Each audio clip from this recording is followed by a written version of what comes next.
आज आमचे अजितदादा जिवंत असले असते हे आमचं मत आहे। महाराष्ट्राचा मुख्यमंत्री जात असताना परवानगी घेतली जात नाही। 80 कोटी रुपये दिले अजितदादांचा ऍक्सिडेंट झाल्यानंतर या VSR कंपनीला। अध्यक्ष महोदय, दादांचा साधा FIR अजूनपर्यंत या महाराष्ट्रामध्ये फाईल नाही झाला। अध्यक्ष महोदय, ठीक आहे, आम्ही नवीन आहोत, आम्ही यंग आहोत, तरुण आहोत। माझ्या काकींनी जर मला सांगितलं असतं की रोहित तू सगळीकडे फिरतोय, महाराष्ट्रात फिरतोय, याला भेटतोय त्याला भेटतोय, तू FIR करण्याचा प्रयत्न करतो, ये एकदा इकडे ये, माझ्याकडे अधिकार आहे, मी सत्तेत आहे, मी उपमुख्यमंत्री आहे, मी अधिकाऱ्याला बोलवते। देवेंद्र फडणवीस साहेबांनी जर सांगितलं असतं की अरे तू सगळीकडे वन फिरतोय, होम डिपार्टमेंट माझ्याकडे आहे, कुठला अधिकारी पाहिजे सांग, कसलं इन्व्हेस्टिगेशन पाहिजे सांग, FIR घेतला नसेल तर मी सांगतो FIR करून घ्यायला। एकनाथ शिंदे साहेबांनी सुद्धा तीच भूमिका जर घेतली असेल, तिन्ही लोक एकत्रित बसून आमची एवढीच इच्छा होती, मी कुठं राजकारण केलं अध्यक्ष महोदय, आमची एवढीच इच्छा होती की तपास योग्य दिशेने गेला पाहिजे। एवढी सत्ता हातात असताना त्या सत्तेचा वापर फक्त दादांना तपासाच्या बाबतीत न्याय देण्यासाठी अध्यक्ष महोदय त्या ठिकाणी व्हावी, एवढीच अध्यक्ष महोदय माझी तिथे इच्छा होती। अध्यक्ष महोदय, मी ज्या नेत्यांना भेटलो त्यांना म्हणलं VSR कंपनी जी आहे त्याची जी विमान आहेत त्यात कृपा करून तुम्ही प्रवास करू नका। ज्या पद्धतीने तिथे मेंटेनन्स केला जातो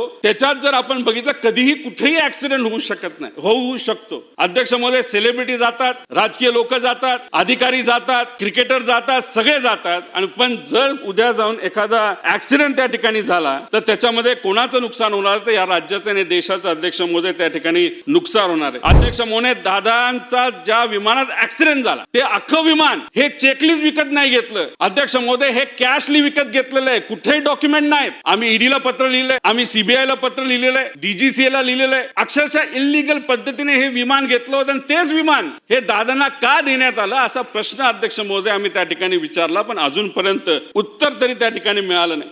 अहो, 2023 ला जे विमान पडलं होतं दादांसारखंच विमान होतं, विमानाची किंमत होती 20 कोटी आणि त्याला इन्शुरन्स किती मिळाला, 36 कोटी मिळाला। दादांच्या विमानाची किंमत भंगारात जर आपण काढलं तरी ती कुणी विकत घेणार नाही, 16 कोटी रुपयाची किंमत होती, त्याच्यावर इन्शुरन्स किती होता, 50 कोटीचा होता।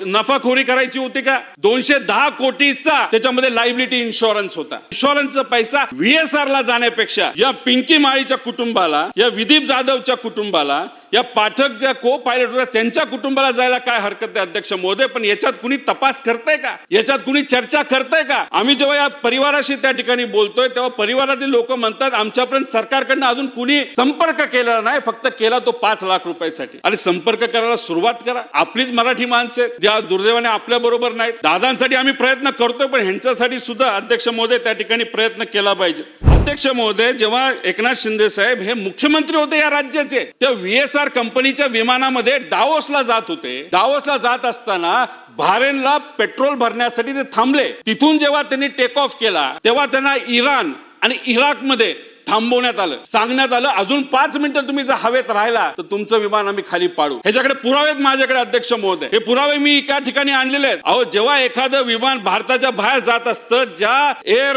एरिया मधून जे जात असतं, त्या हवेतून जात असतं, त्या खाली जे देश आहे त्याची परवानगी ही घ्यावीच लागते, पण या VSR कंपनीने त्या बाबतीतली परवानगी घेतली नव्हती। जर दुर्दैवाने एखादी घटना घडली असती आणि इराणने ते इराकली विमान पाडलं असतं, याला कोण जबाबदार होतं अध्यक्ष महोदय? महाराष्ट्राचा मुख्यमंत्री जात असताना परवानगी घेतली जात नाही आणि उद्या एखादी घटना घडली तर ह्यासाठीच मी म्हणतोय हा जो VSR कंपनीचा मालक एक घमंडी आहे अध्यक्ष महोदय। त्याला काही लोकांनी विचारलं की काय रे वाटतं तुला, तो म्हणला क्या उखाड़ लेंगे, कोई कुछ नहीं कर सकता, ये महाराष्ट्र सरकार के बारे में बात कर रहे हैं ना। उन्होंने अजीत दादा के एक्सीडेंट होने के बाद मुझे 80 करोड़ रुपए का बिल वहां पे अदा किया है। 80 कोटी रुपये दिले अजितदादांचा ऍक्सिडेंट झाल्यानंतर या VSR कंपनीला अध्यक्ष महोदय, आणि हा म्हणतो माझं कुणी काय करू शकत नाही। हे महाराष्ट्राचं सरकार अजूनपर्यंत त्याचं विमान वापरते अध्यक्ष महोदय। तुम्ही आर्थिक दृष्टिकोनातून त्या कंपनीशी जर संलग्न असताल, लग्नात तुम्ही जाणार असाल तर न्याय कसा मिळणार अध्यक्ष महोदय?